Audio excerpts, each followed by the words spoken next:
Oh, hey, glorious one. Welcome to episode 71 of your Cosmic Mama podcast. I'm your host, Andye Murphy, and today, well, we're kicking off our conversation on the divine masculine because it's what's up. Healing these places of masculinity within ourselves and masculinity in the world that is often perceived as toxic. So I brought on one of my favorite people, Mike Cummings. And Mike, as you will hear inside, well, he will share vulnerably and honestly his path to becoming divine, to embodying more of himself through, well, healing porn addiction, through semen retention. Yeah. And we talk a lot about AI and what it means to be divine, but also the path that it takes to get there. Because as you and I know, it's not an easy path, it's not well charted. It's one that takes great courage for us to keep facing. So I hope you'll join us inside for a conversation that goes everywhere. And fuck, you'll learn a lot, just like I did. So it's that time, my love. Grab a bowl, grab a joint, light a candle, bring yourself into something that feels sacred to you.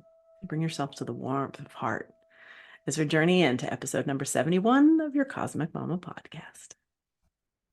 Mike Cummings! I'm so Hello. excited to have you here. Thanks.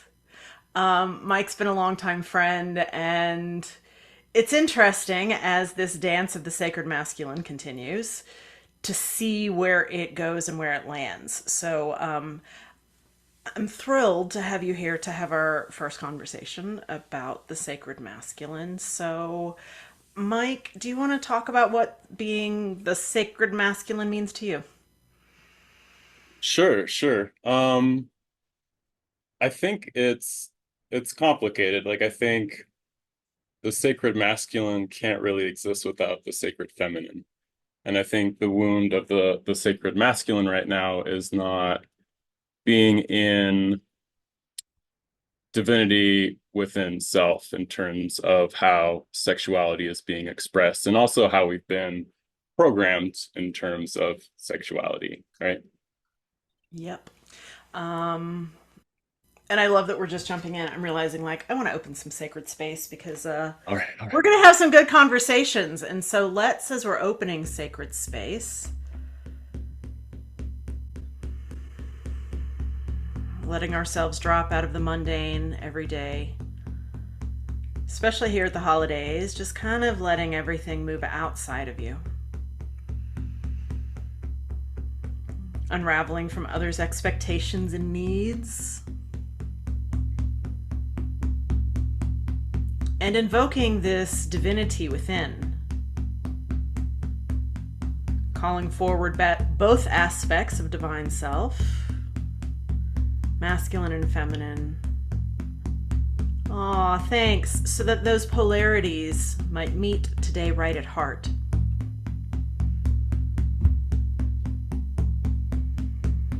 Allowing ourselves to sink even deeper into the sublime.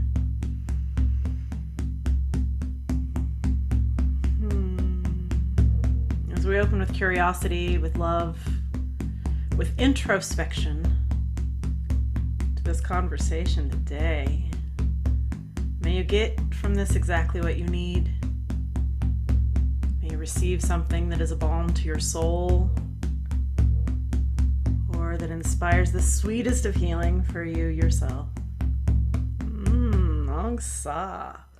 Ong sa. Mike. Mm-mm.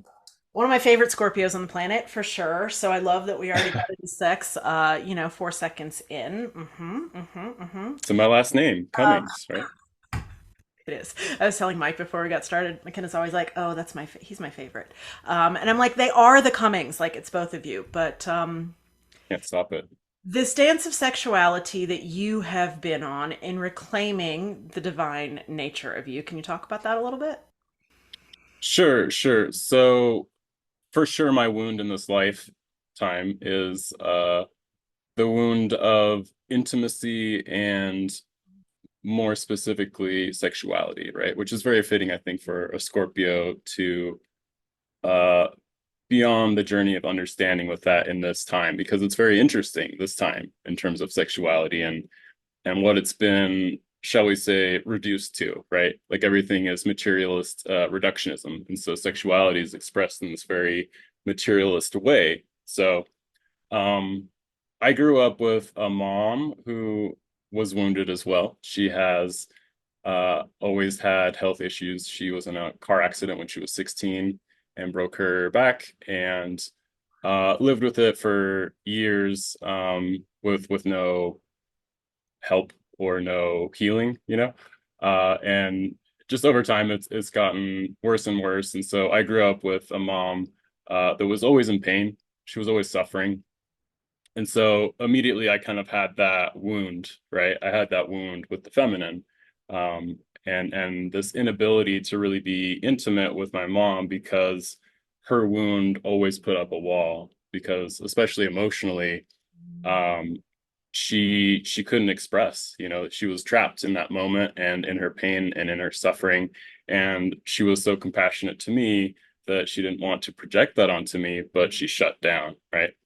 And so I I was left, I think, with this open wound and looking to fill that, or I suppose you could say society or culture is there to fill that, right? Because um, our external world is our internal world as well, right?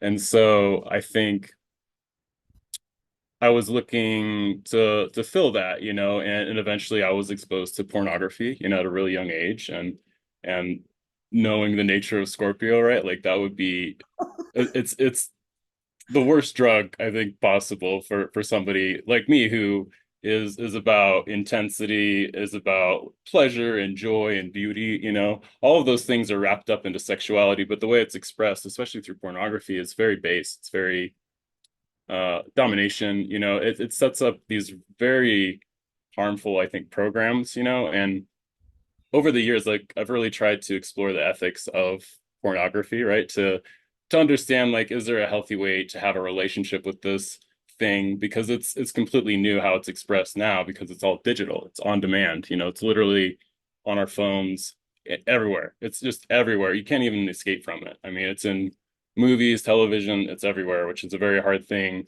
as a man, I'll say, trying to be sacred in sexuality to then have very strong boundaries with that. So, Well, and you um, were the first of a generation too that was really exposed in the way that you were. Um, yes.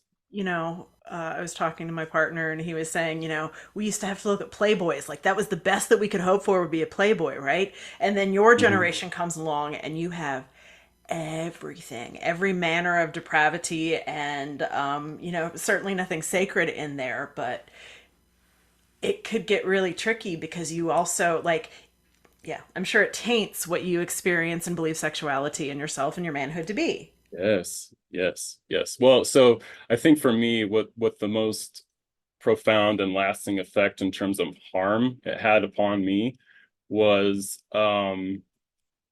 really instilling this program of like shame and guilt.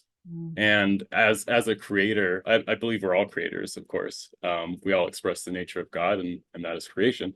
Um, but as a creator, knowing what I know now, living in guilt and shame, it's impossible to create from that place, you know. And it's impossible to connect with somebody deeply and intimately if you can't connect with yourself, right? And to me, that was the missing piece, is like that guilt and shame wasn't allowing me to connect with myself. So from adolescence up until really around 30 is when I started dealing with this, you know, when we started working together and I started to understand like I am separate from my body and, you know, consciousness and mind, relationship to body and matter and everything like that.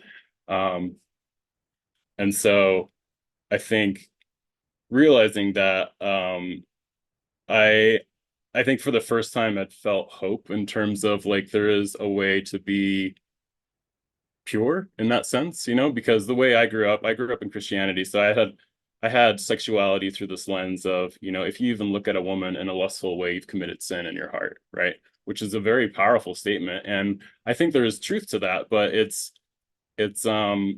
pitting our own nature against ourselves as being human, which is half divine and half of the earth, half animal, if you will, right?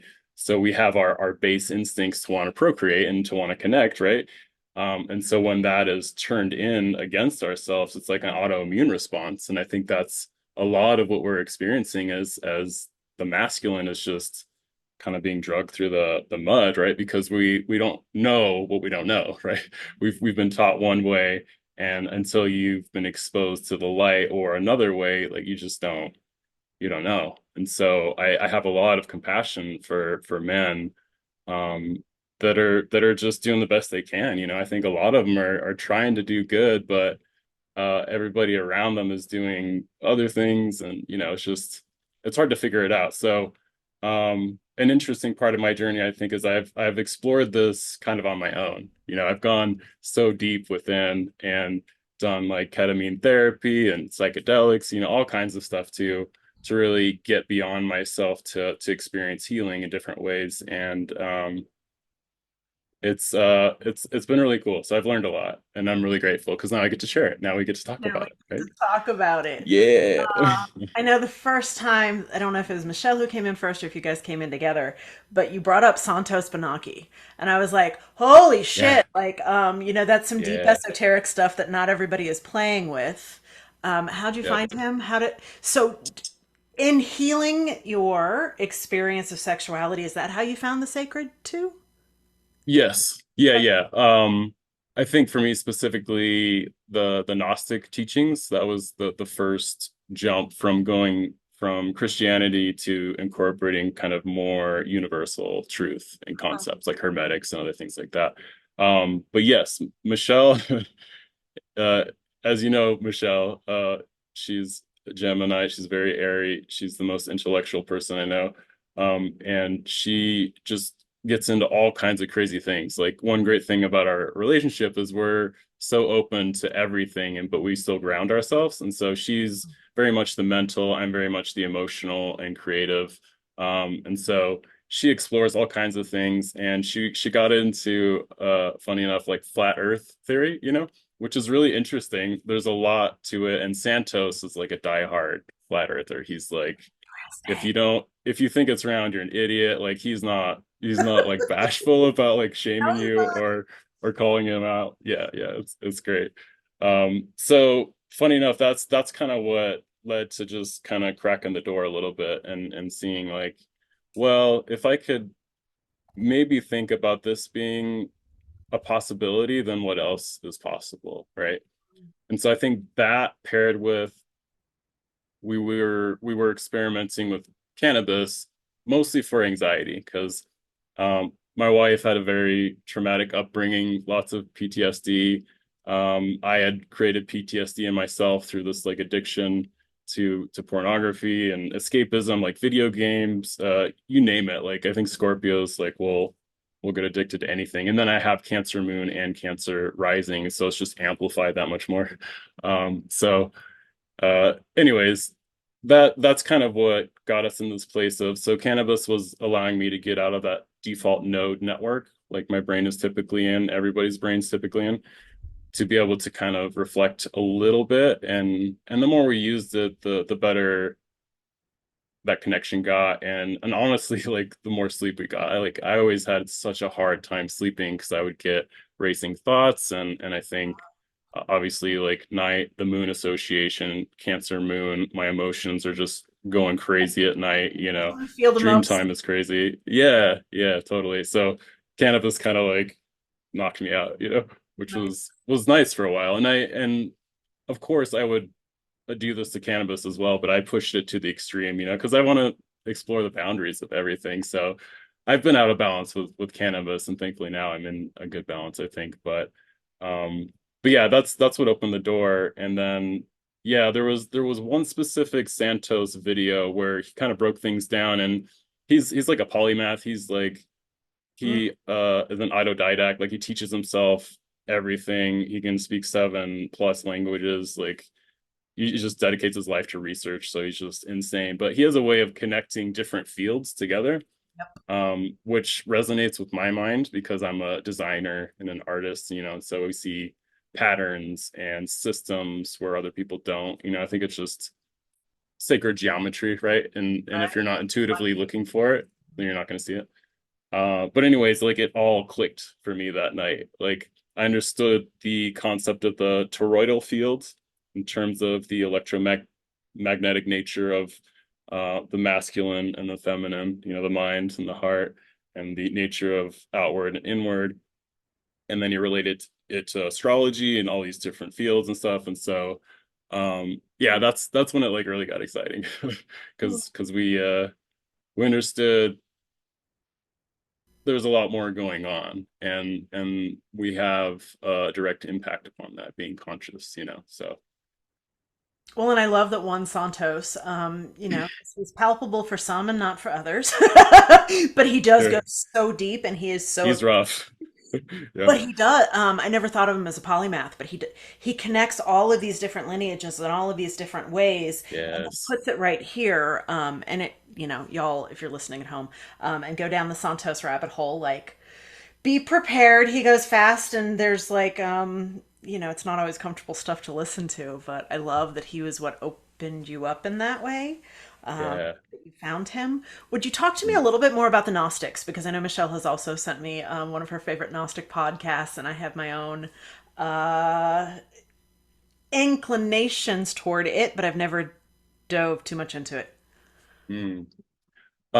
Yeah, so the Gnostic teachings, there's this podcast I think that Michelle probably referred you to, but it's I think it's just the Gnostic teachings on Spotify. Might be a Gloria and Publishing is the organization, but there's it's just like a group of Gnostic teachers, which for those of you that don't know what Gnosis is, it's the I would say purest form of Christianity to where it Mm. was mainly practiced in the days where Greece and Egypt were in their kind of peak or pinnacle before really the crash, right?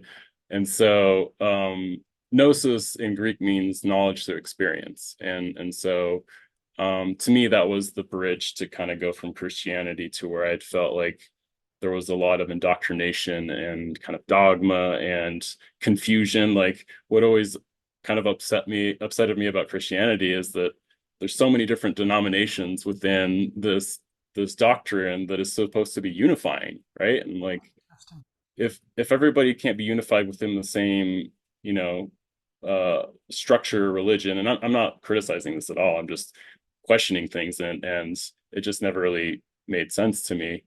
Um, so It does feel like a safe jump, though, from a Christian yeah, dogmatic perspective, right? We can get into something that is Christ-like, but it is coming yeah, from a place of like knowing oneself instead of giving all of our power away to another.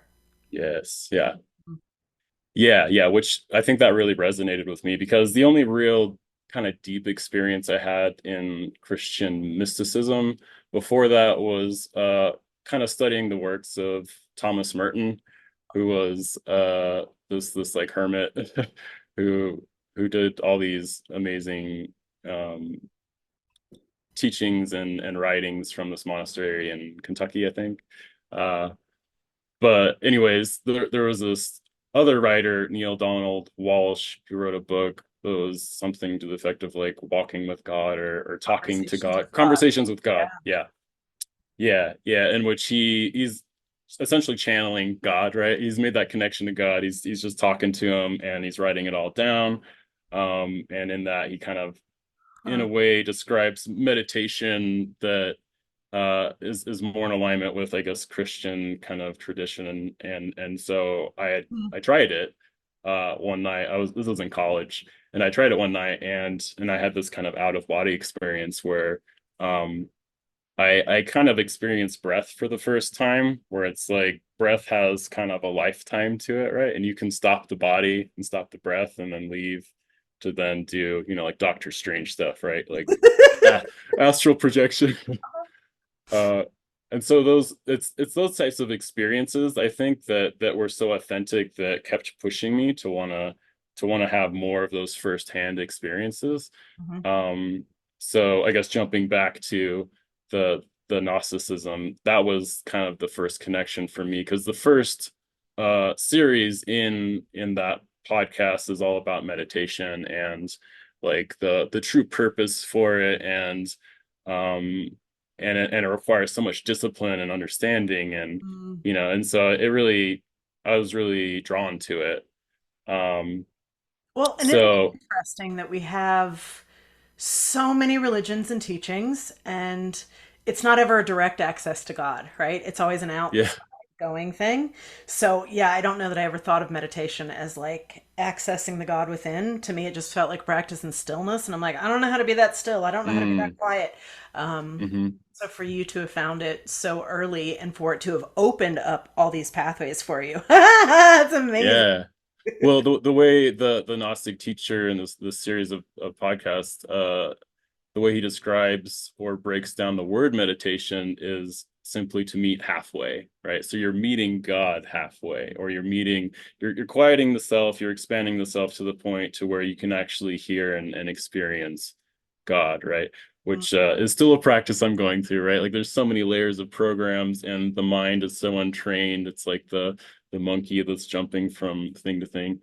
Um, but yes, at least like Gnosis gives a structure to experience God, which I loved, and it's comparing to other traditions too, very universal, which makes other traditions very interesting, right? Because other traditions simply, as I see it now, just have a different perspective, right? It's a different language so that a different mindset or a different culture can understand.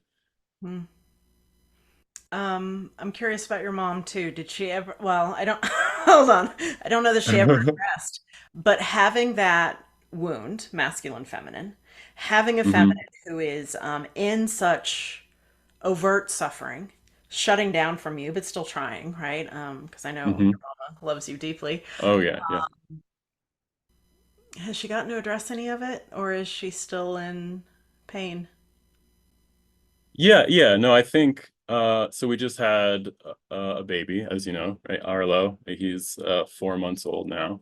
And so during this journey of having him and adjusting, we've had to really rely on our family, right? And so my parents live across the street. We have the most amazing setup. My wife's mom, we live with her and we take care of her, and she takes care of us, and then we get this great setup to still see my parents and everything. So within this journey, my mom was able to come over, and we had time to actually really talk about things, right? And so I was able to really open things up with her, and I got to, tell her about everything, like my whole journey with, healing from pornography and all these things, and she had no idea, but she completely accepted me, and it was a great moment, like for both of us, and I was able to say a lot of the things that I wanted to say to her that I've not really gotten to say, that I feel like she really needs to hear. And from that, I have seen kind of the seeds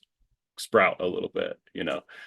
And so I'm trying to water that. And a mistake I've made in the past is feeling responsible for her and her healing. Mhm. And so I spent a lot of years suffering trying to do that for her. And what I've learned, and I think what anybody will learn trying to do that, is you can't heal anybody unless they're willing to heal themselves. Yep. So so yeah, I've just been trying to slowly kind of get her to that point to where she loves and values herself to enough to really want to heal herself. And I think amazingly our children are doing that for her. So we have an 8-year-old Grayson and now Arlo. And so I think babies and children just like bring so much life to the world, don't they? They're so hard in so many ways, but it's Yep. it's great because they stretch you, and it's like, Little what mirrors. else? I know. Yeah. What else is better? Is there a better way to spend your time, I guess, than raising Because it kids? I don't takes think out so. of time. I mean, I know the babies that Yeah. have been around recently, like there is this time slows down and there's not a clock and there's not a timing and there's not a dollar per hour on anything. It's really Hmm. expansive to be in that field and world of especially infants, toddlers, they start Yeah. experiencing things a little different. Your perception of the feminine growing up with mom, being overtly dogmatic Christian. What was your experience of the feminine?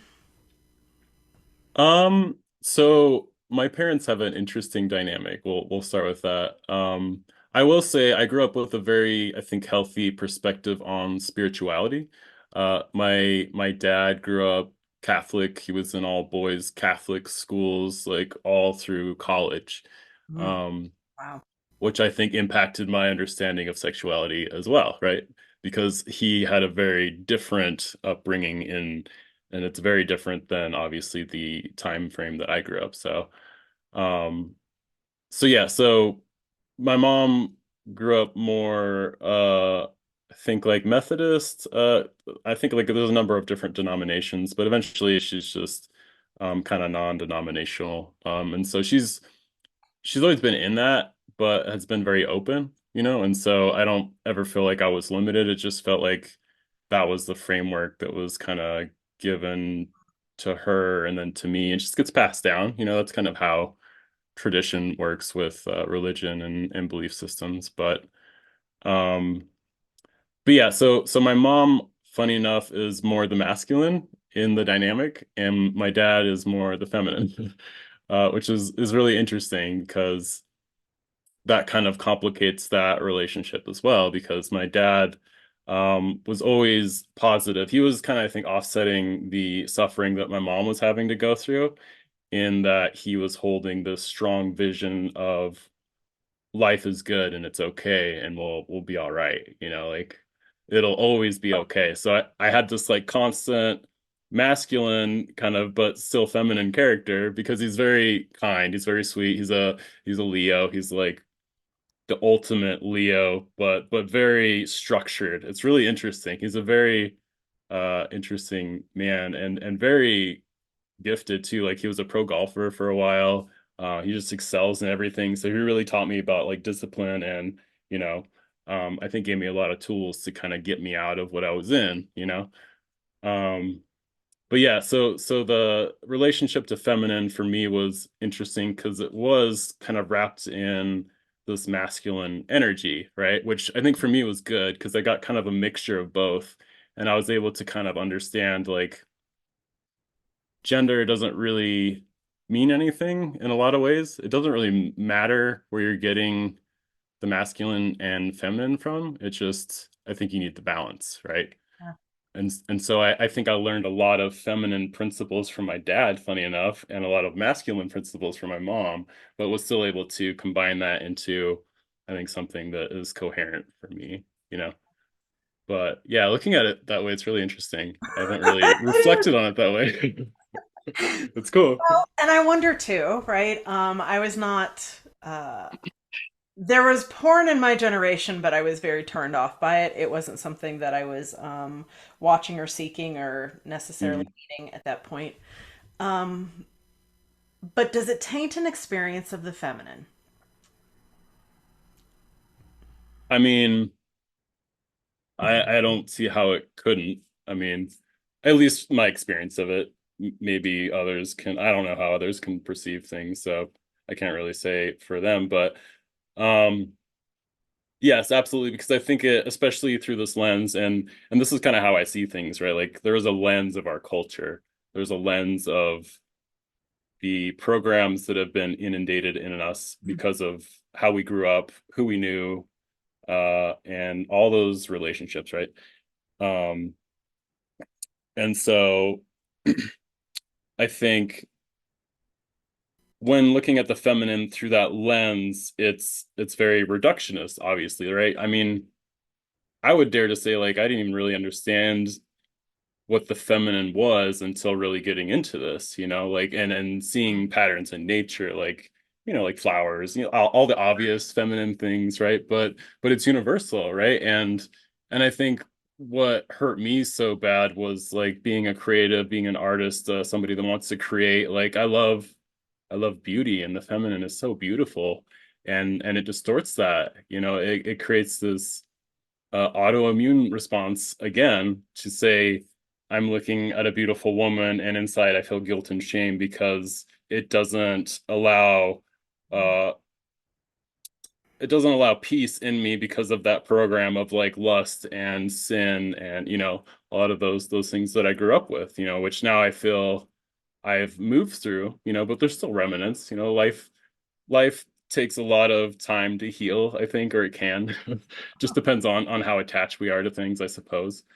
But but yeah, that was something I really struggled with. And so for me, how I experienced it was like I swung so far the other way in fear of like dishonoring the feminine that I almost like I was like, I'm not even worthy of being around the feminine, right? Um, Wow. which is really sad to think of, because it put this huge barrier, and then it's just compounding my trauma because my trauma is intimacy with the feminine, right? Which is, I think, for most men, we just don't know how to be intimate with ourselves in Mm. the feminine way, right? Would you define intimacy? Because I think it's a really good conversation. Ooh, I like that. Yeah. Intimacy. I would say intimacy is um maybe limitlessness without boundary Mm. between maybe multiple aspects. So, or at least two aspects. I would say, of course, there's so many different aspects, but in terms of how we understand intimacy, I think it's between masculine and feminine, but it can be truly anything. It's just, I think, divine connection in an unlimited way. Maybe that's a better way of putting it. Yeah. A willingness to be seen because there's so much vulnerability in Yeah. intimacy, right? And Yeah. Wholly, like entirely, right? it's I think it's kind for me it feels like foundation of relationship, right? I'm always seeking Yeah. intimacy. It's what I love. It's how I show up in this world. And being a new partnership, it's an interesting dance to play too, because there has to be safety and trust. You just don't open to full intimacy. It's more of a path, Yeah. right? Hmm. Yeah, nowhere to hide when you commit to it. Don't really want to hide because I think the other gift of that intimacy is like there's a safety of me being more of me. Hmm. Once that's seen and validated by an outside witness and it's safe, oh wait, I can be that all of the time. So I think intimacy is a pretty grand healer right now too for us that our world doesn't always know how to find. Yes, yes. And I think we don't necessarily contain intimacy. Like we Ooh. seek it out and we want this connection. But I guess what I'm learning through sacred sexuality with the masculine is like for me, number one, I think for the masculine, and I think this is just in general, but leaking sexuality depletes you, right? And so I think leaking sexuality constantly, and that's just wherever you give energy to it, right? Like if you're giving energy to pornography or whatever Tinder. you're doing. Yeah. Yeah. Yeah. Tinder, Instagram, like it's just everywhere. Um, you're giving away. That's like a conscious choice of you giving away your energy, And so what I've learned from not giving away that energy is that it builds, right? This energy builds, and then if you're not spilling the seed, which we can talk about retention at some Oh, I would point. love to, but I want to get through this intimacy part. It's Yeah. mhm. Okay, so if you're not losing energy or vitality, then it builds, and then you can start working with it, right? And so what I noticed is like my desire for my wife like immediately just was on fire, and it just keeps growing and growing the more that I'm disciplined and the more that I respect my sexuality and her sexuality. It's beautiful. Um, yeah. And so that I think intimacy for me is changing because it used to be this kind of fleeting thing or something that was very hard to get and attain. And now it's just more uh letting it almost slow drip day by day. And the more I'm aware and conscious of it, I think the more it expands and it's different. And I think it'll always change depending on our understanding of intimacy. Is intimacy the container then?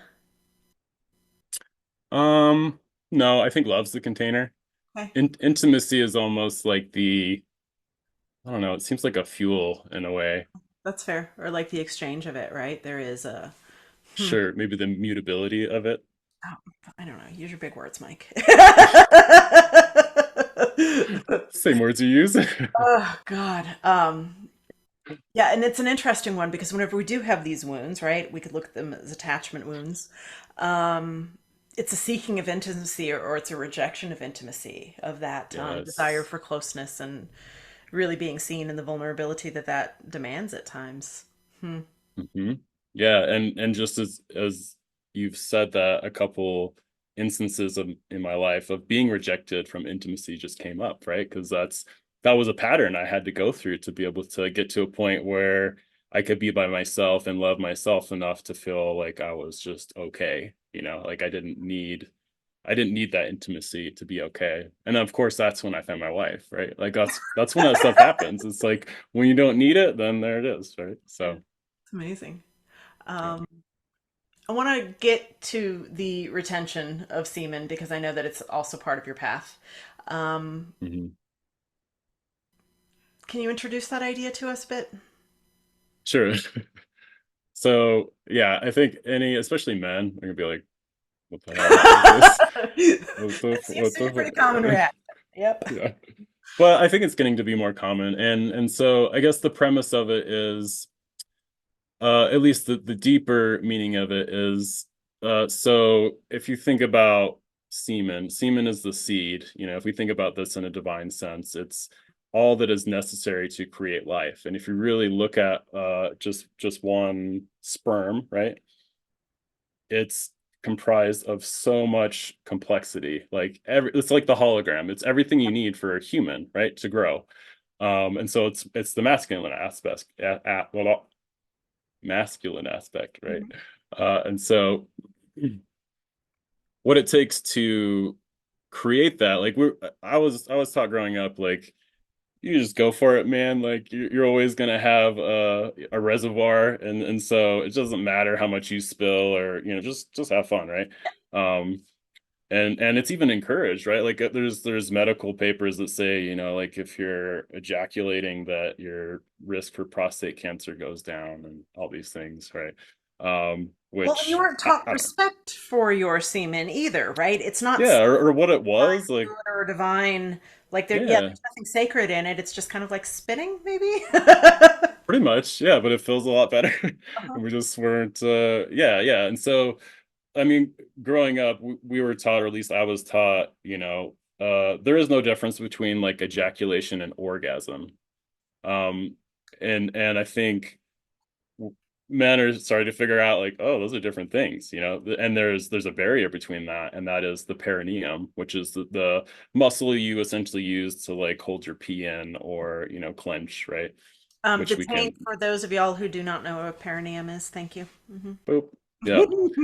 Um, so yes, okay. So getting into just trying to heal the sexual wound that I have, and just understanding, like, how does my body work? How do I do this in a way that's like I don't feel guilt or shame? Because that's my compass, right? Anytime I feel guilt and shame, it's like this isn't right. And so there was a lot of exploration with that. And so I got into the work of Montauk Chia, who is a Taoist, or a Tao, however you want to say it, but kind of Eastern mystics. Um, and retention is a very common practice for them. And retention is simply learning to separate the uh, nerve impulse that makes your body ejaculate from the orgasm. Because essentially what nature has done is it's introduced the orgasm right next to the ejaculation, right? So that we are programmed to want to do that over and over again, right? But these more sacred practices teach you to separate that, and to create discipline, and to learn how to use breath to move that energy up through the system, through the heart, really, which is where intimacy needs to coalesce, right, with your partner, or even with yourself, right?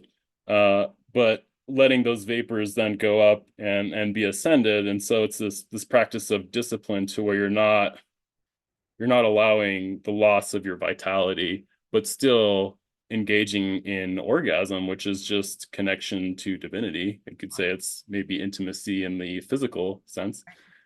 Um, and so, yeah, so retention is just that practice, and understanding, like, you don't need to lose your seed. Like, if you want to do it, totally fine, I guess, but an interesting thing is, and this is so weird because I've gone so far down this path just because I've wanted to heal, and so something I learned is that your body, men, your body goes through this process called spermatogenesis.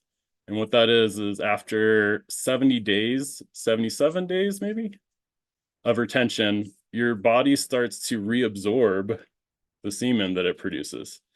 And so your body uses that energy to heal itself. It uses itself for whatever you need. And then there are practices on top of that to then cultivate energy and move it up into the brain, which is Santos's work, Right. raising the Christic oil, right, into the brain, into the throne, and then using that to then connect with divinity and to grow the soul, all these sacred things, right?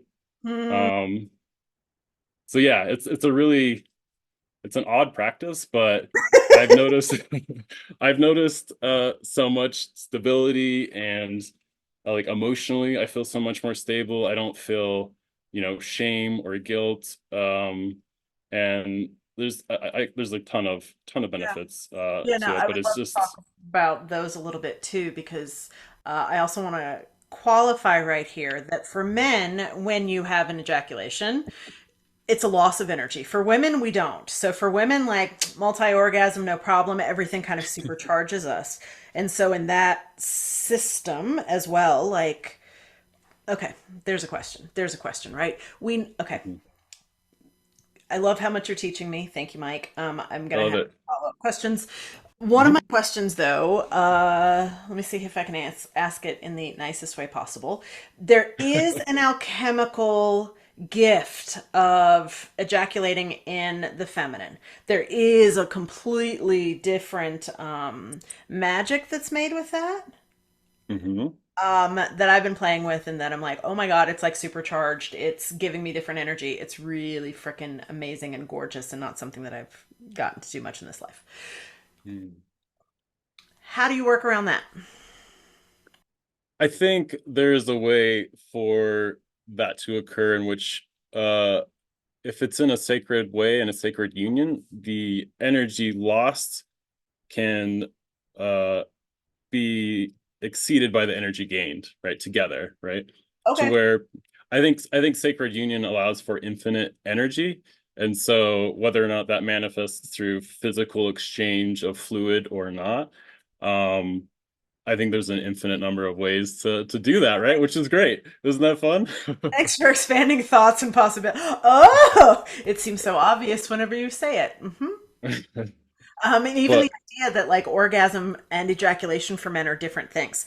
So the process you said is in the perineum, and it's really just about finding whatever that point is, so that instead of release, it is reabsorbed through breath. yes, yes. Well, and the perineum, what it serves, and what you're meant to do is really to build up that muscle in the same way that you would work out like any other part of your body. Yep, Um, Kegels. I mean, in that but same way too, right? Like you want a strong yes, pelvic floor. Yeah. that's the same thing for dudes. Yeah, Kegels for dudes, right? But you build it up to the point where for men, as far as I understand it, the ejaculation occurs because there is a nerve impulse from the stimulation being overstimulated, right? To which it needs to release, right? And so that perineum, if you can train it and understand how your body works and are able to work with your energy, you use it to clamp down on that nerve. And so that impulse is shut down. Hmm. Um, and masters, what they say, like Montauk Chia says that they don't need to mechanically do that. They can just do it with their mind to where they can shut off that program or that nerve, Hmm. right? Um, but yes. And then I think you build on this practice. Like for me, it's like first you have to get the mechanics down, and then on top of that, you build the spiritual and you build the divine, and then you make it more than just um kind of what we've been experiencing, which is the base or the material aspects, right? So pornography addiction was affecting your life. How? Because I know you've had very specific issues and examples that you've been addressing. Sure. I think it really disconnected me from people, I think it made me really want to withdraw, mostly because of the shame and guilt. And that was again for me through that Christian lens of being kind of broken from birth, and then broken in terms of your thoughts not being acceptable when it comes to the feminine and how you're looking at them, right? Um, and so internally there was just so much turmoil, I think. And I remember at a very young age, like being like 12 years old, knowing that like I had cable, I had full access to like whatever. I had my own computer. I had all of the enabling situations for this to really progress and to really for me to be able to hide it really well, you know. Um, Scorpio. totally fitting, you know. And I even have like the cancer crab shell to put around that too. So I've had a lot of walls, right? So I think perceptually nobody's really seen the effects that I've really felt, you know, which is kind of like the tip of the iceberg type Right. of deal. But I think it just really kind of eroded at my own self-worth and confidence and even wanting to like accept myself. I mean, it pushed me to a point of like really questioning why am I here? You know, like am I just going to suffer forever? Is this just it? And so eventually I got into a place where I was kind of just complacent with it and trying to escape so much into my work. Okay. Um, and so Hmm. it forced me to do a lot of things that actually benefited me, right? Because of that, I had to escape into my work, so I got really good at what I did, Right. and I really love what I do, and it's led to so many awesome opportunities. Um, but yeah, it was. I think that was the majority of it, like really separation, really driving in separation from not only me to myself, but me to others as well. Well, yeah, lots of anxiety, I'm sure, whenever Yeah. we can't even see the love in the world if shame and guilt is going to be the primary experience of everything. Not Hmm. wanting to engage, not wanting to interact. Fuck, Yeah. man.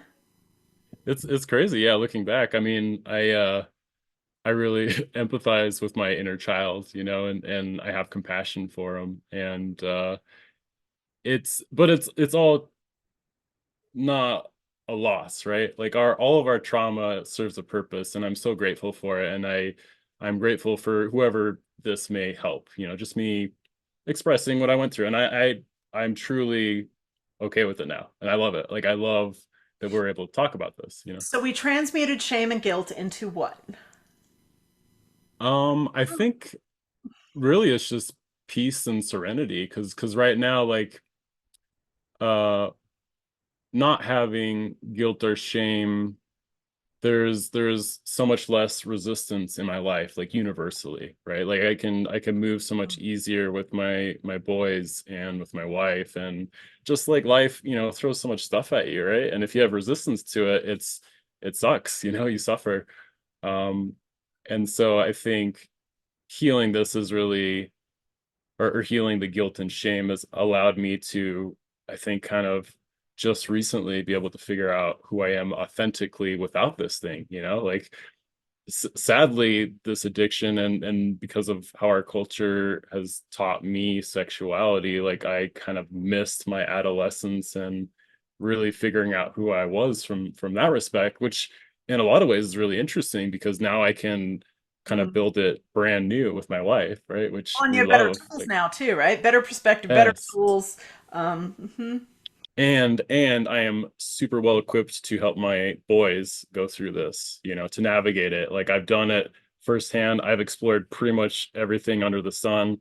And I feel really good about that, you know, because I can break that cycle. Like the pattern won't repeat with me and it won't repeat with my boys. So, Oh. And shame is so tricky too. I had some shame that came up this week and I didn't realize that that's exactly what I was in, avoidance and shame. And as I did a mm. meditation, they showed it to me. I'm like, fuck. Um, so I think our experience in the world, we encounter those things and it takes great patience and great awareness to be able to recognize like, oh yeah, we just got off track and we've got to go and sit in the shadows. So what is your process of confronting some of the bigger, uglier, scarier stuff? I mean, I don't know if my process would be normal because I think especially Scorpio, for those who don't know, is like doesn't get grossed out by anything and I think goes further down the rabbit hole and the void than any other, I guess you could say, aspect of the zodiac or whatever. And so I think there wasn't really anything in terms of dealing with that I wasn't willing to look at, which I think is a really hard thing to do. And so I think for most a better technique. So for me, I would just dive completely all in, and so I would look at um the deepest parts. Like I always try and with shadow work, and this is more of kind of like the designer in me. I always try to get to the root of whatever this thing is, whatever the shadow is, So for me, sexuality, whittling that down to just intimacy, right? Intimacy with self, intimacy with everything, and needing guilt and shame to be removed from that for that connection to take place, right? Um, so I think a better way to go about working through the shadows is to do it in layers and do it in an intense do it in intensity that you like, right? We like the intensity. Fucking show me everything. Yes. I don't want to feel this anymore. Give it to me. I'm fine. I'm fine. Yep, it's Yeah, yeah. slow in my No, totally. process. Yeah, is it the same for you? Are you just like, I don't want like just the introductory, just give me the whole thing all Give at me the whole once thing. in like I'm gonna two feel it minutes? all. I might be Yeah. laid over for like 3 days just sobbing and taking a bath, but like, yeah, I don't want to Yes. hold anything back because I think the magnitude of the pain for me is no longer worth it. So what do I Yeah. need to see and what am I not seeing? Give it to me. Well, I think the weird thing about Scorpio is like that pain intensity is almost the same as pleasure. It's like really not that different, which is why I love like tattoos and stuff. Like this neck tattoo was the worst thing I ever did. It's the most painful tattoo. I actually weeped a little bit in the bathroom. I was like, what the? But It's it really was great. Like remarkable. I love it. No, I love it. And I get to teach my boys about all this stuff through all my tattoos, which is great. Um but that intensity, I think, yeah, like it just resonates with me and I've always loved that. Like I've always ramped up like music and movies, like everything in intensity. I guess when it comes in to shadow work, it's like knowing how you work, knowing what your boundaries are and exploring that. Where I know myself really well at this point in terms of how I do that stuff, and so I'll just go as far as I can. But you have to be willing to accept like where you go, and so there That's are a things. I don't know that Yeah, everybody, self included, knows how to accept all of those things yet because the accepting is kind of just a filter on seeing things, but then there's action that's required that takes a little yeah. longer to do. Totally, which is totally kind of the fear I think with psychedelics if you're really using them for growth and for exploration, right? Because you never know what you're going to get. Never know. Um, and for me that's kind of scary given how much I like intensity, and so uh I'm sure there are things that would be way too much for me to handle, and so that even kind of freaks me out a little bit, but it's also kind of exciting too because I understand at this point that this is so much a hologram and the permanence of it is not really what we've been taught. And so the experience is more Well, the the focus, right? intensity in that way, right? Whether it's pleasure or whether it's pain, there's still a seeking and a drive toward it because it's going Yeah. to bring you to a heightened state. Yeah. And it's still experience too, right? Mhm. Did you start with, you said you started with cannabis and then ketamine came in as ally shortly thereafter? Yeah, yeah, yeah. So I got really burnt out being a design lead at this insurance tech company, and I just quit my job, and I quit my job because I felt as a creative I wasn't able to create on my own anymore. Like I needed to be able, I had to have like a brief or a set of instructions or a goal or it needed to be for a client or somebody, and so that really scared me. And I kind of had like a freak out moment, and so I wanted to work on myself and figure out what that was because for so long I was working on the sexuality, which those two things are related, because sexuality is our creativity, and that's the whole reason I went down that path. Um, and so ketamine comes in because it's a really gentle well, first of all, they use it for anesthesia in children. It's like one of the best tested substances in medicine, I think. But what it does is it puts you in a mild state of kind of sleep where your body is completely asleep, but your consciousness is able to leave and to explore and to look Ooh. at yourself in different ways. And so I worked with a very conscious and spiritual practitioner who we did therapy for like 5 months before we even touched the ketamine. We set intentions. We had a really good relationship so that the facilitation was authentic and I could be very vulnerable. Um, but then the medicine was really great because my experience of it was like the first experience was kind of slowly dying and being dissolved into earth, and I was like at the base of this tree kind of looking up into this very sunny kind of canopy, and but from there kind of releasing from that, and from there I was really able to look at myself in a different way, and like the facilitator recorded the sessions, and so I have those to reflect on and look back at. But the experience was there to kind of serve as like the breaking up of the structures that are were in my life at that time. Mm. Um, which a lot of that was going through what we were talking about earlier, right? Like healing sexuality. And at that point I was getting there, but not quite. I didn't understand like when you heal sexuality or heal anything, it's like all or nothing. You can't have like a toe dipped in here or there. You can't like, so you really have to figure out like those strong boundaries. And again, like for me, shame and guilt, that intuition and feeling is my compass. Like, did I cross the line? And if I do cross the line, then I need to do work, right? Like I need to fix that and go back. But um So sorry, I forgot where we are going. no, no, no, it's okay. Because I haven't experienced ketamine. I had some similar experiences on really good MDMA where I was able to like just get far enough away from the feeling, right? And Hmm. cannabis will do it too. I feel so much, and it's my primary way of like orienting in the world that with the feeling, I can't always sort stuff out. I've got to separate myself from the feeling in order to navigate a little bit differently and see things and change some things. So ketamine, Yes. the same. Yes, yes. I think maybe we're similar in the fact that I think we're both feelers, obviously. That's how we experience everything. And so, funny enough, I think ketamine and cannabis make me more mental. They bring that up and I can actually see more things and Cool. have like a more paired experience to match what I'm feeling, you know. And so ketamine was really cool because it does a lot of the work for you, whereas I think with cannabis you really have to work with it. You have to you have to be more intentional about it. I think mostly because it's so available, right? In Colorado, especially, right? Um, But also with cannabis, so like, God, I could just get high and not do anything. So yeah, I know that I can fall out of sacred balance with cannabis pretty easily because I'm just gonna get yes. high. It can become very habitual for me instead of it being a little more ritualistic and a better ally and tool.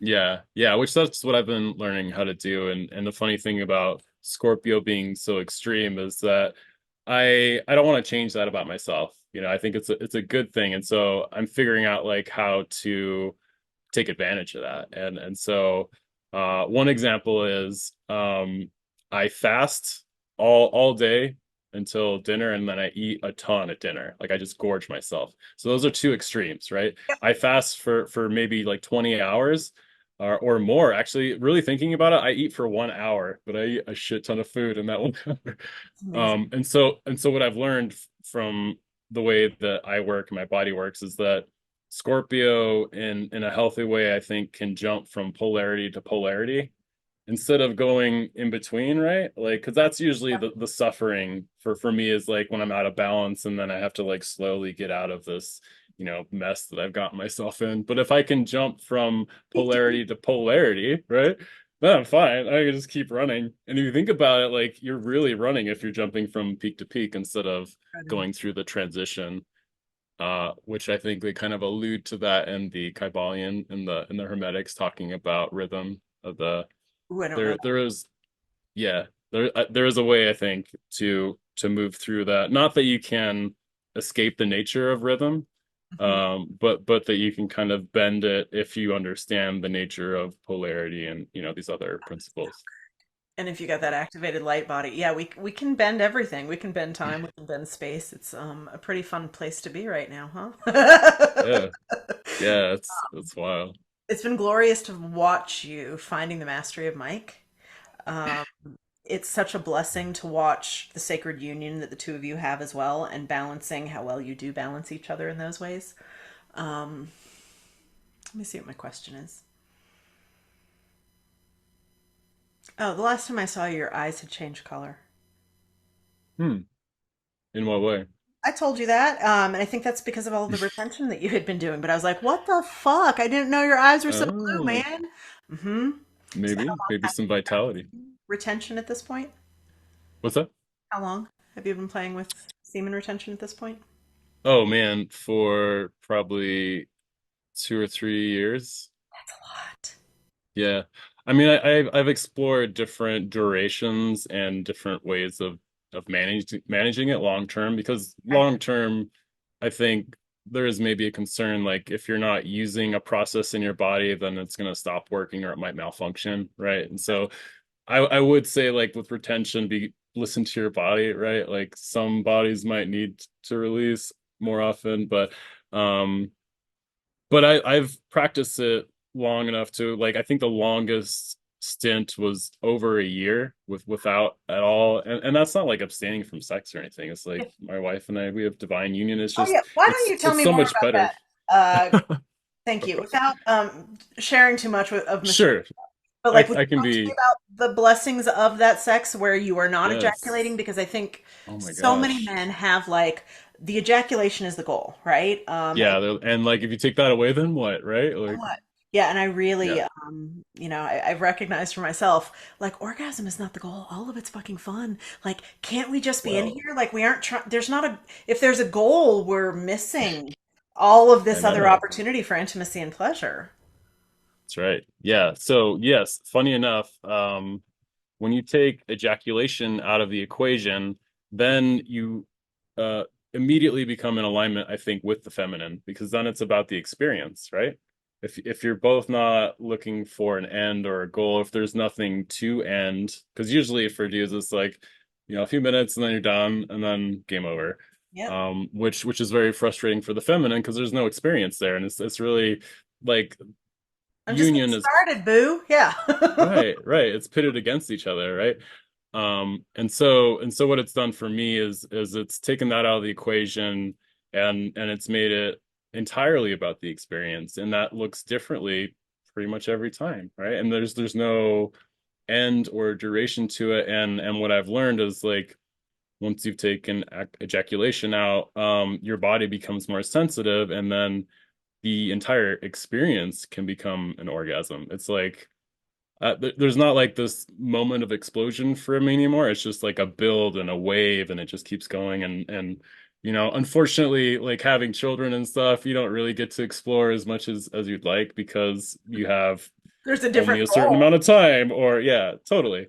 And so, unfortunately, like I wish we had more time to really explore that, but it's it's just completely changed everything, and that's really helped heal, I think, my guilt and shame, Mm, and it's helped heal that wound I think that I had with my mom, which is a weird thing to say because obviously my wife is not my mom, but if you carry over masculine feminine relationships, like it's in everything, right? Whether you realize it or not. Um, so yeah, it's done a whole lot of things in terms of allowing us to grow together and be more intimate, and then um just experience life in a different way. It's completely, I don't know, it's indescribable. I'll say that. it's ineffable. Yeah, it's hard to put into Yes. words. I Yeah. had an orgasm last week where my third eye literally was vibrating for about 45 minutes after. And Oh then my as I laid gosh. down in bed, I could see through the wall and I was like, what the fuck? What the fuck? That's awesome. Didn't know that could be a goal. Kudos to us. Have you found that your psychic has increased then with these? Well, thank you. There's one component of like you're being certainly more mindful, more aware, more present within self, but Hmm. has the other part of it enhanced psychic and your spiritual practices as well? Yes, yes. But that's a little unfair to, I guess, incorporate that because that is such my nature by default. Like I am always such the person to be obsessed with progression, right? And spirituality is the foundation of me. Like that's what I care most about, right? So everything else is built on top of that. But yes, I think since being more in alignment, like obviously there's way more energy and way more, for me at least, like creativity. And so my meditations typically are really um varied, and they almost like build on top of each other. So one meditation I've been doing recently, and this has just come through a lot of different experiences, but it's doing the theta healing, which our friend Marilyn, Love you, Marilyn. d- divine architect, she she sent that to me. And so this is kind of a practice of, going within, dropping into earth, working with earth, beginning with that as the foundation, setting healing intentions, then moving up into the body, and then um going through the crown up into the seventh sphere, and so there's this connection between earth, mother, us being spirit, the intermediary between mother and father, father being up through the crown into the heavens. So there's this connection, but it continues to evolve for me to where one day I had my inner child sit on my lap, right? And we sat together and meditated together. And so now I always have my inner child kind of sitting on my lap, right?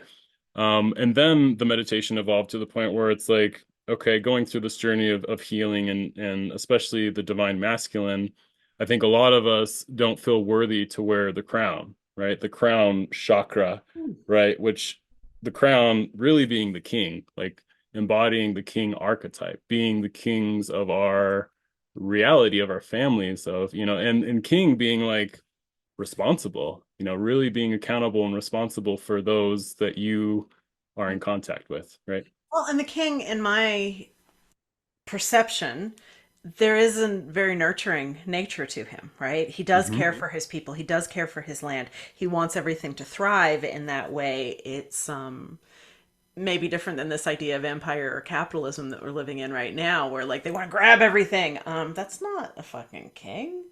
Um, No, mm-mm. it's the distortion of the king, right? It's the inversion. Yeah, it's the ways that we've Mhm. been programmed and taken away from what feels right within this body and within this knowingness. Hmm.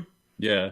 Yeah, and that's actually I think what's missing from the masculine is that confidence in feeling to back up the mental and the fire, like actionary aspects of the masculine, right? Like I think there's a lot of scared boys running companies that are like unsure about what they're doing because they're not connected to their feelings. They're not connected to their feminine.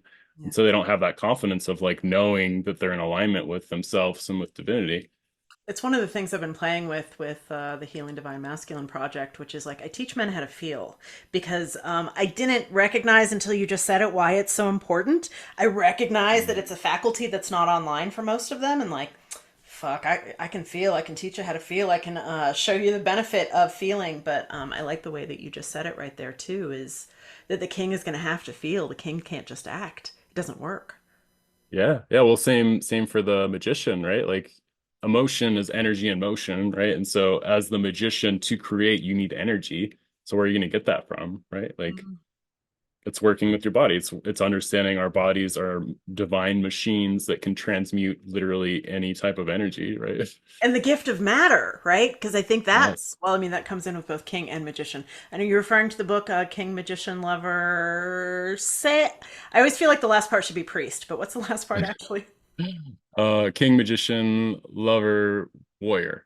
Warrior. Okay, well, yeah, y'all need to be warriors too, but I always feel like there needs to be a priest aspect in there. We need the sacred coming back in some. Yeah, I think it gets rolled into the magician, maybe. I don't know.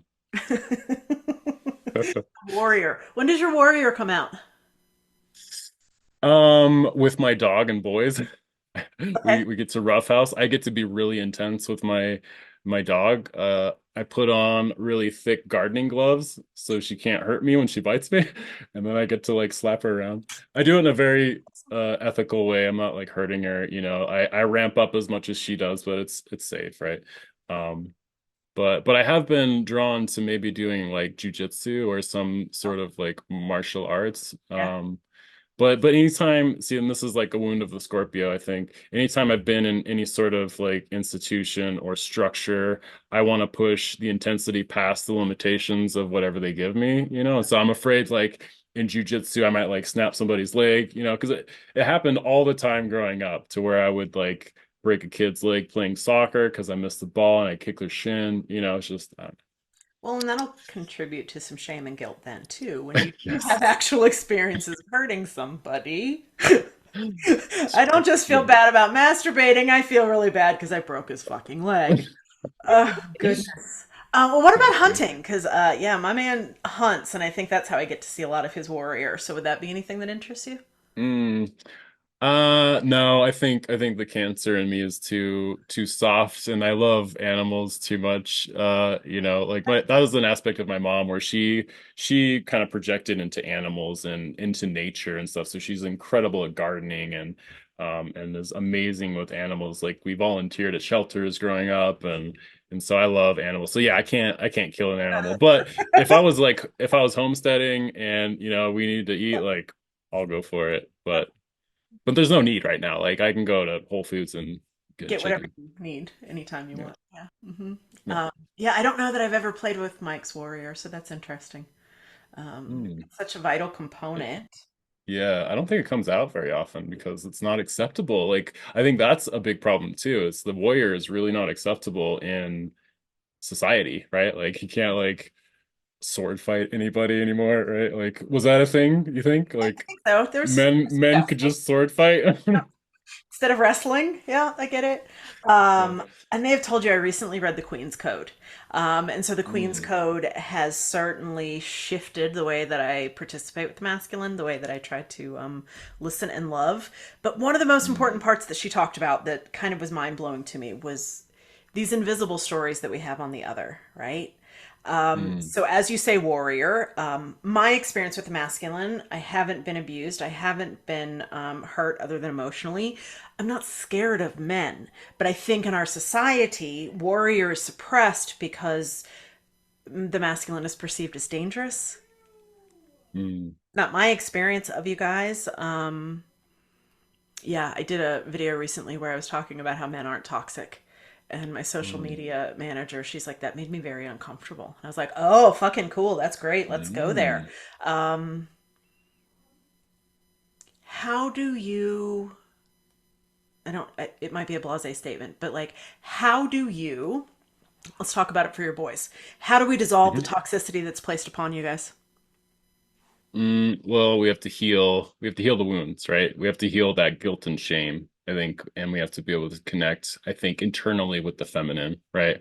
Which I think is why identity and association to identity right now is so confusing because that whole notion is being broken down, right? Like masculine and feminine, and because it's coming in such intensity, or at least it feels that way, that because of the lens of our culture, it's expressed through reductionist materialism, you Yep. know, and so it's really, really confusing, you know, and so I think there just needs to be an understanding of the sacred feminine and the sacred masculine, right? And so the way I'm raising our boys is to just understand both those aspects in themselves and to not suppress either of those aspects, but then also to have healthy boundaries, which the healthy boundaries I think is the hard thing to figure out. I think just boundaries in general as a parent are always hard because Always. it's like a moving goal, right? Like you set up a boundary, they grow past that boundary, and then you have to set up a new one, right? Which is good because you're constantly needing to be engaged with them if you want to be conscious in your parenting. So yeah, I think it's those things. It's being having a healthy relationship with the masculine and feminine, but also being completely like transparent, you know, and that can't be done without guilt and shame not obstructing that, right? It's beautiful. So yeah. So again, like I think I'll with our boys, like I'll be able to um Hmm. obviously speak to my experiences, right? Speak to how I grew up and allow them to avoid that, but still allow them to make their own choices, right? Like you can't force your kids to do anything, and if you do, it always backfires. Like lesson number one, right? Um, so Yeah, it'll be interesting, but healing the toxic masculine, I think it also requires healing the feminine as well, because there's a lots of wounds from the masculine, which are, I think, maybe what you're probably describing in previous podcasts is like that's being projected onto men at mass, right? Which Yeah. I Yeah. I get it, 100%. but same thing I think for the women's movement where it's very extreme, right? Like Mhm. there's lots of, I think, projection, and that's just kind of how social media works. Like that's just how our media works is How the media pro works. projection, and you put a microscope on something and blow it up, and then there's this huge egregore that then controls people for a while. Um, as we're talking, the other thought that I have too is we need to change men's relationship to power. And I Mm-hmm. think that we can begin dissolving some of that toxicity, right? First, by knowing oneself, by being able to get into the feelings and recognize the traumas and be Mm-hmm. vulnerable enough to admit things. But I think power gets kind of distorted because, in the same way there's chasing an orgasm, there's also the chasing of power, right? And I think you and I both agree that power is within, power is not without. Mm-hmm. Yeah, power is a really interesting uh concept, right? Because inherently it almost, at least the way I think our culture perceives it, it's like power is leverage almost. It's like it almost requires there to be a victor and a loser because we Well, it's live an in this. scarcity, right? Power is scarce. Yeah, It really yes. isn't in any Hmm. limitation at all. Right, right. Which I think because of how extreme our culture is, like it's really pushing people to go more within, right? Which is why we're talking, right? Like this whole journey. Yep. And so yes, I think our definition of power is more like empowerment. Like do I feel empowered as an individual, so much so that I have my cup full and I want to pour it into others, right? Like that's the transition for me right now is moving like professionally from like an individual creator to then being like a director or working through others and wanting to see others succeed and see their dreams, manifest, right? And so I think that's true empowerment because in that respect, like the king archetype having the divine feminine or really a queen, I think you need a queen, whatever that is. It doesn't need to be necessarily a person. Obviously, I think that's how we're meant to be. We're meant to be in union with our counterpart, right? But whatever that is, like that's what completes, I think, the divine nature of the king to be in discernment of power, right? Like power with discernment is almost like you could equate that to love, I would say, because then you're the shepherd, right? And we love the shepherd, right? The shepherd takes care of the sheep. Mhm. But if the shepherd is like drunk and messed up or wants to like have sex with the sheep, that's messed up, right? And so that's pretty much what it is though, right? Think All right. about it. Like think about the men in power. What do they do? It's horrible. So Well, and you said that word circuit, which I think is kind of the word that I was trying to get to earlier, right? That when we are engaging in conscious sex and sacred partnership, there is this circuit of energy that is created that I have experienced lately through fluids, but you have expanded me to recognize, mm-mm. like, thanks. Yep. Hey, hey, No, Dodo. you still have fun. Do whatever you We're having lots of fun with it. All of it. Yeah. want. Thank you so much. Um, I remember I know. I want you to tell this story rather than me telling the story for you. But what Mm. let you quit your last job so that you could birth Cosmo more? Mm. Um, so that would be a session that we had, right? Oh no, Um, I wasn't trying to go. is that Oh, what we're talking about? no, I'm fucking talking about the cuteness whenever like you saw Grayson coloring and you're like, I want to do that. Oh, okay, okay. Cool, Yeah, cool. thanks. This is not that I self-grandizing over here. Thank you so much. Mm-mm. No, no, no. I guess maybe when you speak in ambiguity, there's too many experiences that we've had for me to be like, I don't know which one, Andy. You got to give me a little bit more. There, But yes, yes, okay. Grayson, please. So yes, that was in the same time period of I quit my job. I was saying I did ketamine therapy for a while. This was kind of in the midst of that.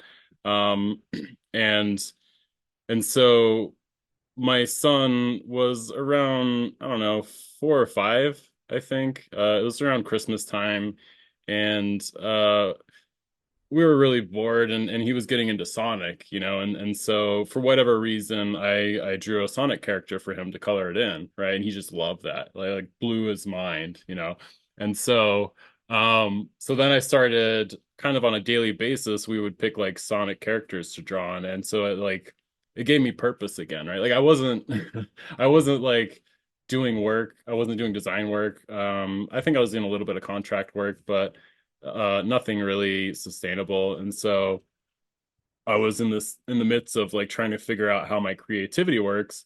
And there's my little boy, and he's like unbeknowingly to me, feeding me into this place of like kind of re-sparking this flame again to where I remember when I was young, that was when I experienced the most joy. I'm an only child, by the way. And so I would sit by myself and just draw all the time. I would look at comics and draw them. I'd look at stuff and draw. That's just how I think kind of played and spent my time. And being Scorpio again, like observing things to the depth and intensity of like every little detail, that just art is always, I've always loved it. Um, and so now you can kind of see why not having that and being in a position where I can't do that anymore, like really scared me.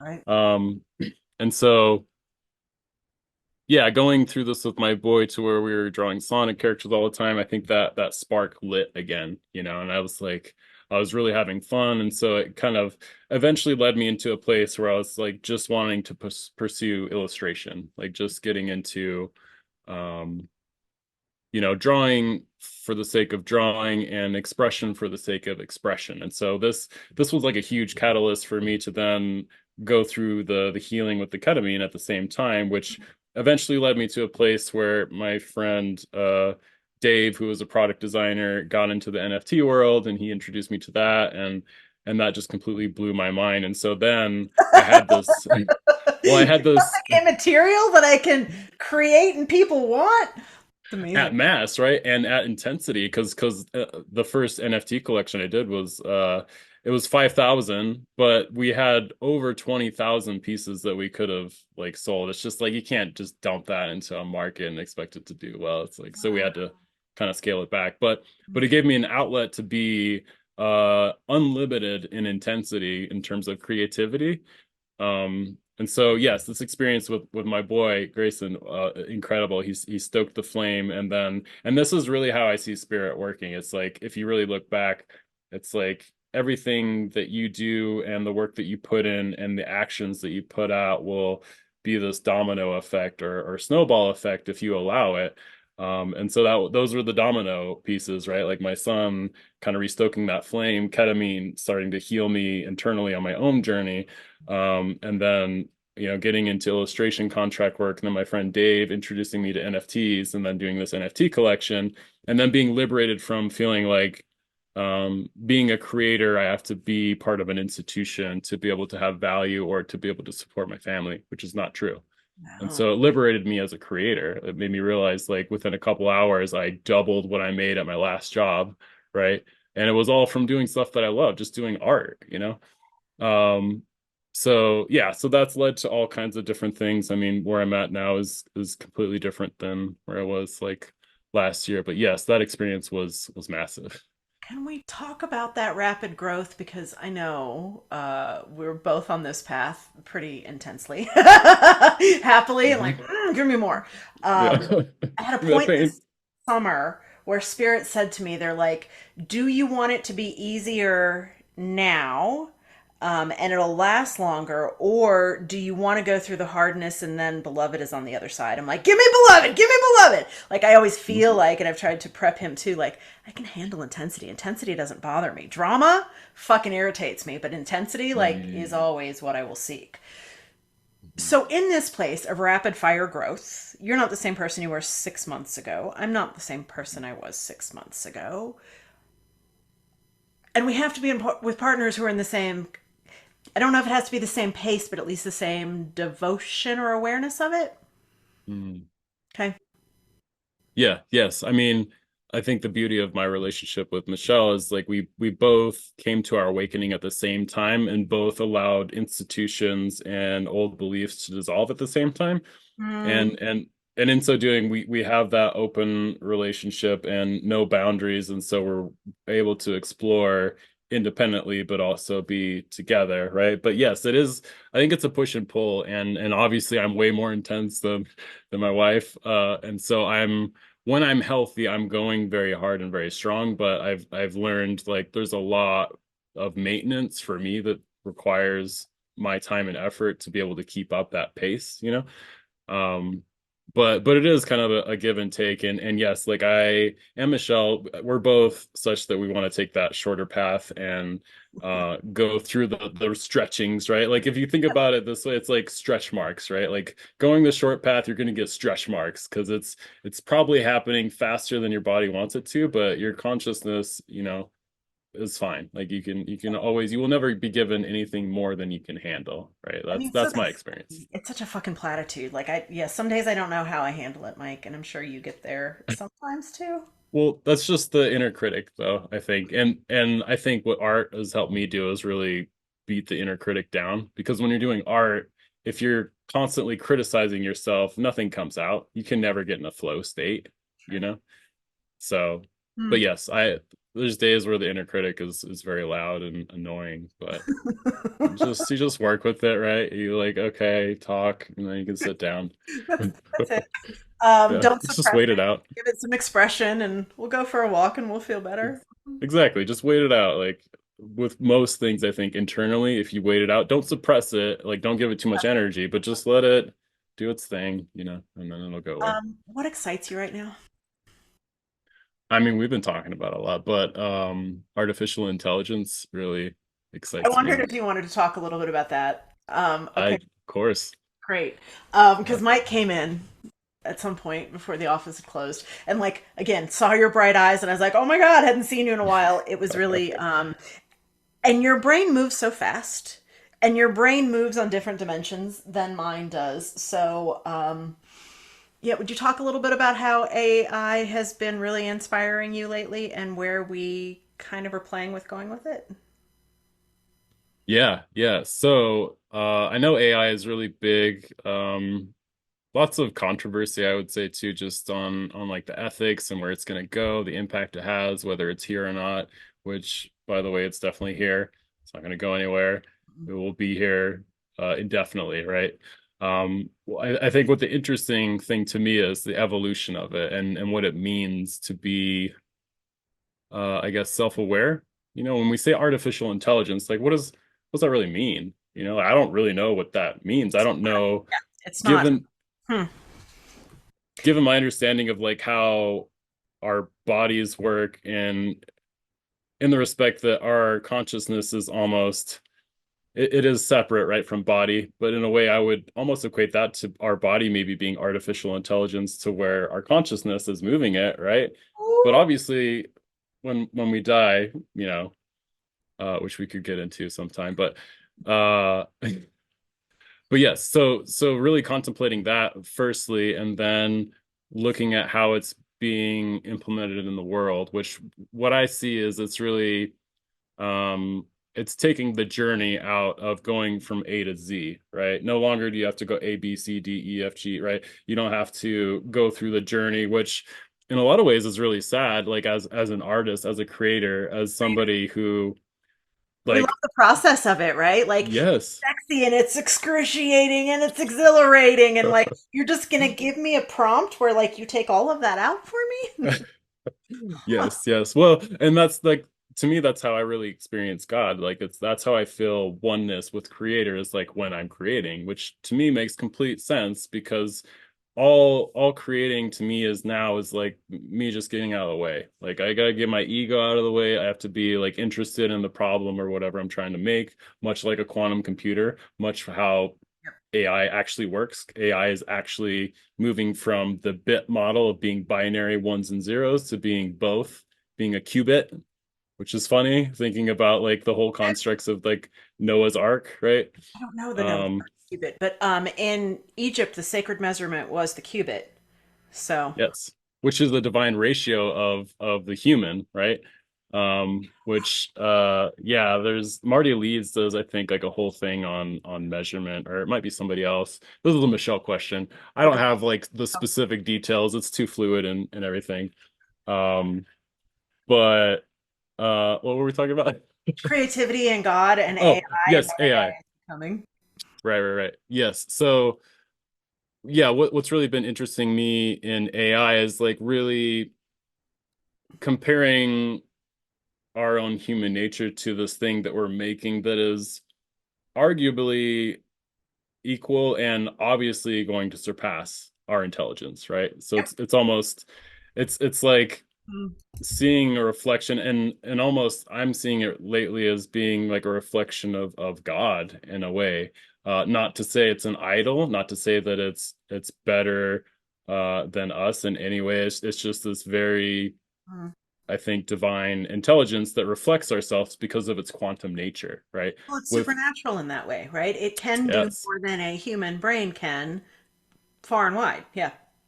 right. In terms of like tasks, right? Like I would argue the human spirit and soul and consciousness surpasses anything physical, right? But I think what AI is doing is it's giving a interface to the ether from Ethernet, the internet, right? Like if you really study electrical engineering, there's no way for the internet to work from an electrical standpoint. It's quantum in nature. Yeah. And Sure. so I think AI is just giving an interface to that, um and so it's like opening up the accessibility to digest information faster than we're able to. So taking the example of the prompt, right? Like it's taking the journey out, but now I have this quantum computer essentially to say, do whatever I want. So it's actually, I think, teaching us more about the nature of ourselves and the nature of divinity and just asking questions, right? That's what it's teaching me. And that's most of what AI is right now, is it's prompt engineering. Yeah. It's how well can you craft a question to a quantum computer to give it a desired result, right? Interesting. I had I've got a project out in the world that I'm very excited about. It came in fast and furious, which is the way that we like it. I'm like, yeah! It should be releasing on Solstice, which I'm very excited about. But as I was uploading it to Amazon, the question was, how much AI have you used in this creation? And it like stumped Mm, me for a second. I was like, I mean, I do a little bit with AI images. That's all that I do. But recognizing like it doesn't take any creativity necessarily to put a book on Amazon anymore, right? mhm, Except perhaps with a good prompt or accept. But as I was working with the AI prompts for the graphics, I kept putting in like, show me the spirit of mushroom, show me the spirit of, seeing how mm, well it could parlay this idea of spirit into something physical. mhm. Yeah, it's been fun just to kind of see what it comes up with. Yeah, I mean, I've been, excuse me, as the magician, seeing it as like the ether and not resisting the fact that the journey is gone. Like I'm okay with that now in terms of like I can give it a prompt and it can generate art. It's so Yeah. dope, and I'll it's get only going to creative get in other better. ways. No problem. Yeah, Thanks for doing that. When exactly. can I go do this? Yeah. Exactly. So when you can accept that, when you can accept the nature of this new tool and not resist it, then you can kind of see the possibilities for it, right? So for me, with my day job being a product designer, there's a lot of information digestion that you need to do. You need to understand like requirements and user personas and markets, like all kinds of different things. And so having a quantum computer essentially to be able to churn through that, to allow me to be able to ask questions in a way that it would take me maybe like an hour to read through this document to figure out what are the things that I need to put into this presentation, or whatever. And so it's really, it's enabling me as a creator, because I don't have resistance to it, and I can see it's really there to empower us. And I think that's what's really scary to the structures that exist. It's because we're really dependent upon structures, and the systems are set up so that we are, and that we have to be dependent upon that to participate in commerce and in society, right? Yeah. So so that's what I think really exciting, is that it's only going to get faster and faster, and it's only going to empower us more and more. And so more I'm looking at it like, okay, now I could write like a script and have like a animation, in a couple minutes, right? And my son and I can make stuff together in that way, and so what it's going to do, I think, is it's going to weed out the authentic creatives and the authentic people who are able to ask questions in a way that is beyond just the intellectual, right?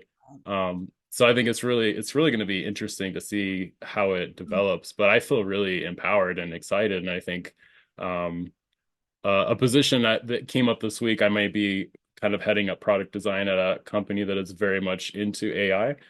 So I may be able to get super deep with that in a very kind of practical way.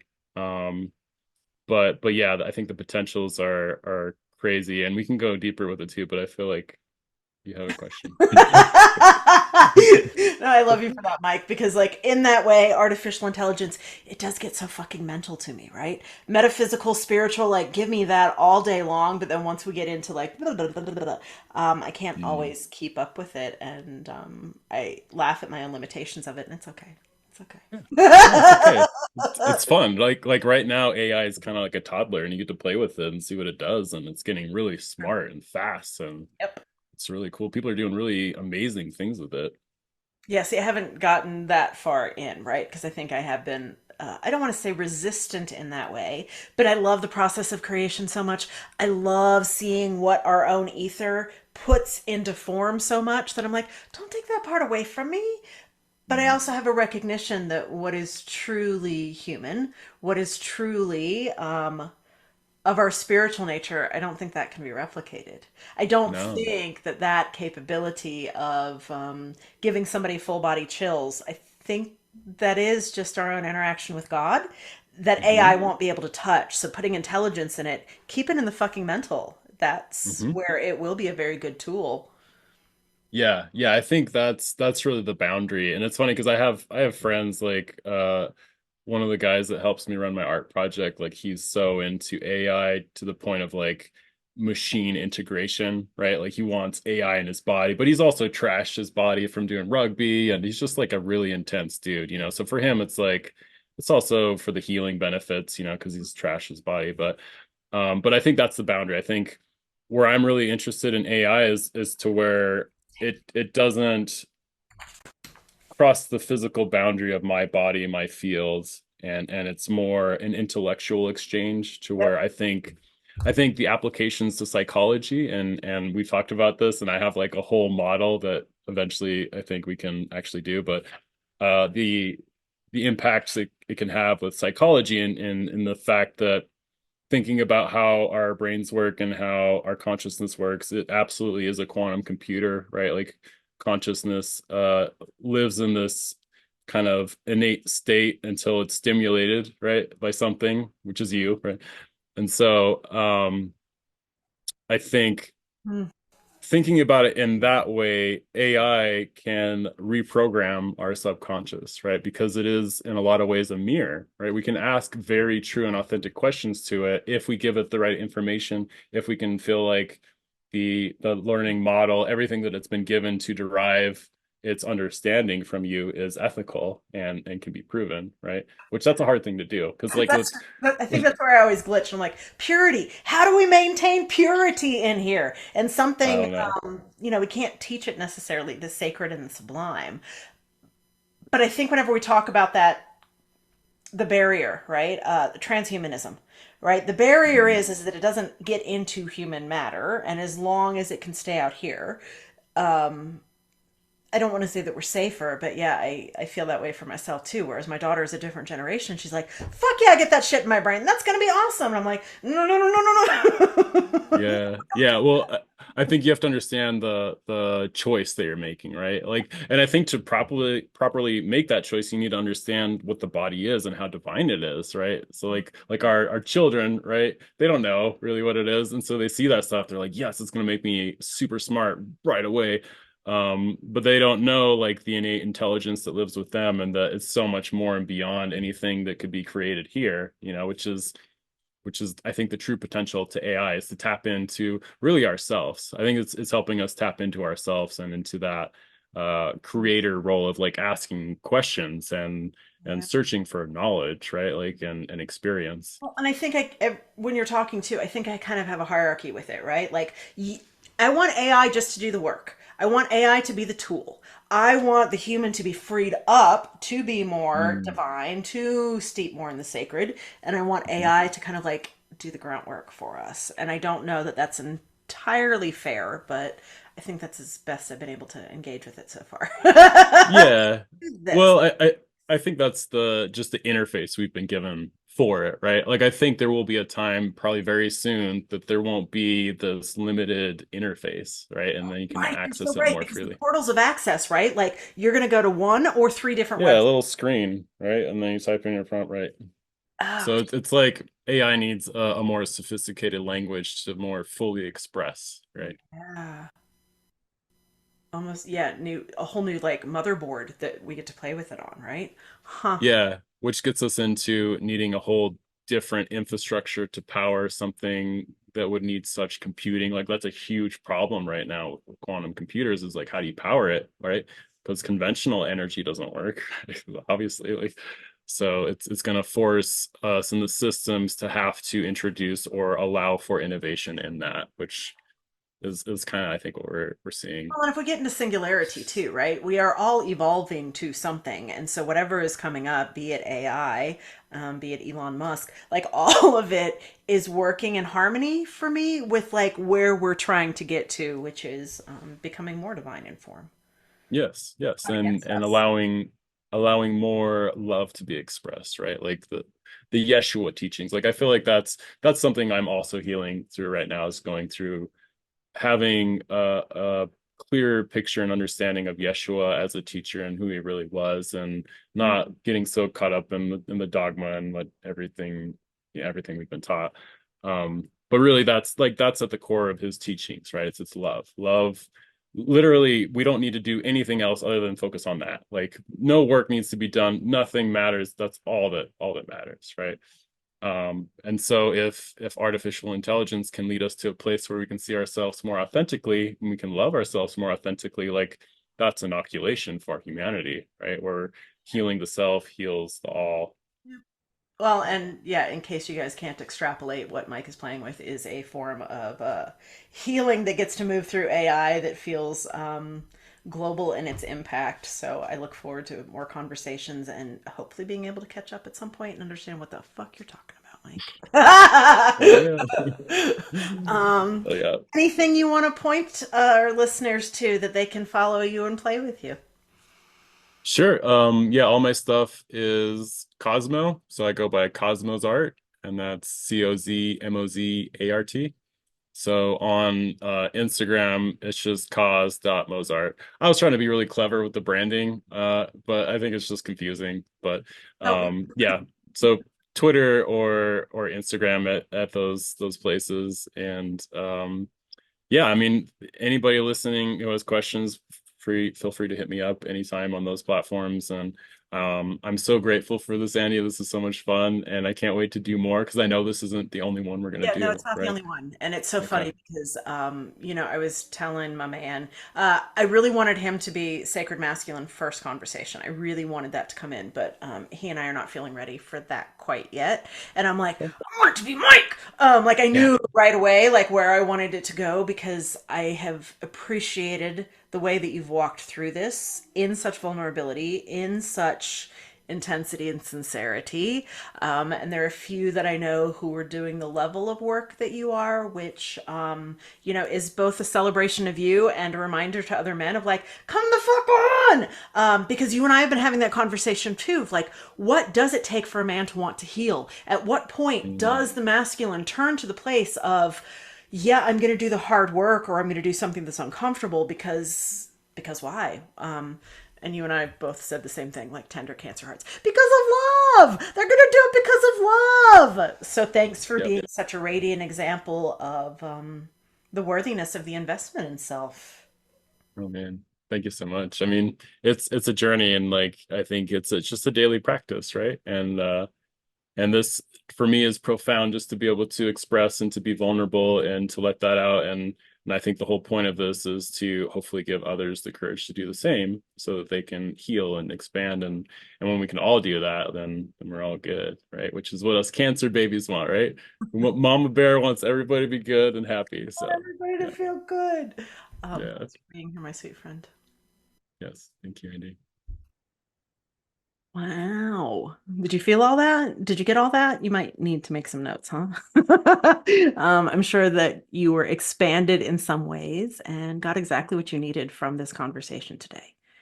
And I hope that you'll take it into your own considerations of the masculine, of healing and tending and caring for, so that we can dissolve these limitations and perceptions that we put on it. And hey, guess what? In this place of talking with Mike and creation, I have officially released my first journey journal. I wanted a way that you would have not only a journal that guides you through the journey, but also a guidebook that tells you how to journey, how to connect with your spirit guides, how to connect with plant allies, that opens up this world for us in the richest of ways. So I'll put in a couple of links. The Journey Journal for Spirit Guides, well, we've got one edition that has a how-to and one edition that is just the journal pages, because I'm a journal girl. And this is inspired by my beloved, who is like, why the fuck aren't you doing this? So in the last week, well, I wanted to have a solstice launch for you. So I think we've got that. So I would love to hear your feedback. Let me know if it's helpful for you and any other ideas that you might have. I think I've got about 9 others that I'm working on for this journey series, journey journal, there we go, series. But I'm really excited to be able to put some of that knowledge in so that our experiences with the divine are being held in some way, so that they're quantified, so that we can extract from it, so we can go back to it. Yeah, love project over here, because baby, all I got for you is love. So let these conversations with the divine masculine evolve, and I hope it changes a little bit of how you're treating both the inner and outer masculine that you encounter. So much love until next time.